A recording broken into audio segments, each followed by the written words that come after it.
The new president-elect aiwa munyika yeBotswana anonzi aiwa Gideon Boko aiwa anouya achireleasa his new aiwa cabinet. Apa tikuona kuti vakomana vanhu vanouya vachikomenda vanyatsokuona kuti aiwa ndo macabinets atinotarisira pane maleaders, pane vanhu vanoisa marelatives avo kana kuisa vanhu vari incompetent. Zata pana mashoko anobuda achikomendewa naThe advocate wenyika yeZimbabwe anonzi nevanhu aiwa she is the vice president with the new Zimbabwe anonzi advocate Fadzemaere. Don't subscribe or like or turn on the bell icon.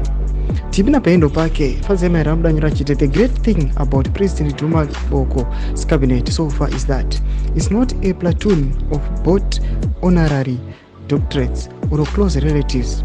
It's a refreshing team of competent new brooms with diverse experience. The Minister of Finance, Economist Ndaba Gaulath, is an MBA for Wharton. The Minister of Youth, Lesogo Chombo, is actually young. The Minister of Health, Stephen Modise, has clinical experience, taught neuroscience, and he is specialized in medical education reform.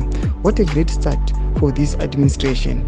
We wish them all. Thomas Kwanash comment on advocate Fadzemaere achiona kuti aiwa vanhu vese vari kuiswa pamagovernment ministries ichifoma cabinet aiwa the new president elect vanhu vane experience vanoziva zvavanoita. Zviri kuva zvichikomendewa panapa advocate Fadzemaere vachiti aiwa we wish them well these people and the new government ya president elect Gideon Boko.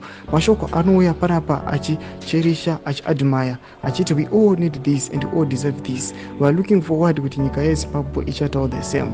Tunze mafunguro enyu mati kudi pamusoro mashoko ake pina comment section medu, subscribe or like, turn on the bell icon.